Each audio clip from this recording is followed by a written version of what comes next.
The Supreme Personality of Godhead, the Supreme Controller, who is infallible and indefatigable, is present in different forms of life, from the inert living beings, such as the plants, to Brahma, the foremost created living being.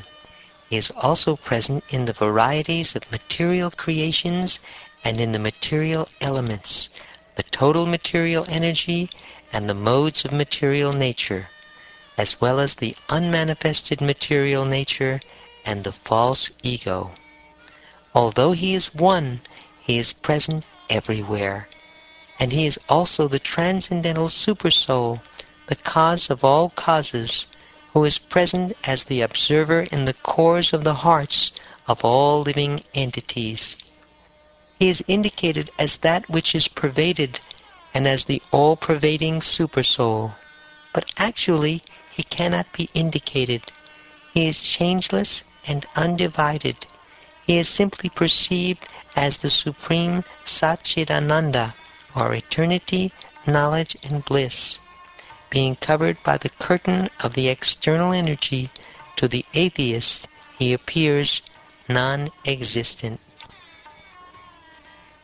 Therefore, my dear young friends born of the demons, please act in such a way that the Supreme Lord, who is beyond the conception of material knowledge, will be satisfied. Give up your demoniac nature and act without enmity or duality. Show mercy to all living entities by enlightening them in devotional service, thus becoming their well-wishers. Nothing is unobtainable for devotees who have satisfied the Supreme Personality of Godhead, who is the cause of all causes, the original source of everything. The Lord is the reservoir of unlimited spiritual qualities. For devotees, therefore, who are transcendental to the modes of material nature, what is the use of following the principles of religion, economic development, sense gratification, and liberation, which are all automatically obtainable under the influence of the modes of nature? We devotees always glorify the lotus feet of the Lord, and therefore we need not ask for anything in terms of dharma, kama, artha, and moksha. Religion, economic development, and sense gratification, these are described in the Vedas as trivarga, or 3 ways to salvation. Within these 3 categories are education and self-realization, ritualistic ceremonies performed according to Vedic injunction, logic, the science of law and order, and the various means of earning one's livelihood. These are the external subject matters of study in the Vedas, and therefore I consider them material. However, I consider surrender to the lotus feet of Lord Vishnu to be transcendental.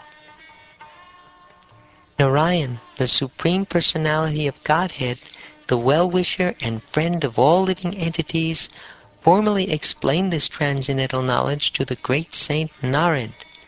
Such knowledge is extremely difficult to understand without the mercy of a saintly person like Narad, but everyone who has taken shelter of Narad's disciplic succession can understand this confidential knowledge. I received this knowledge from the great saint Narad Muni, who is always engaged in devotional service. This knowledge, which is called Bhagavat Dharma, is fully scientific. It is based on logic and philosophy and is free from all material contamination.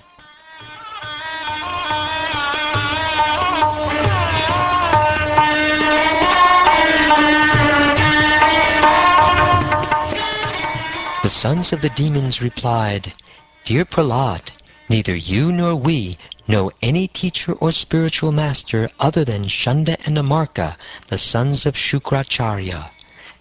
After all, we are children, and they are controllers. For you especially, who always remain within the palace, it is very difficult to associate with the great personality. Dear friend, most gentle one, would you kindly explain how it was possible for you to hear Narad?" kindly dispel our doubts in this regard.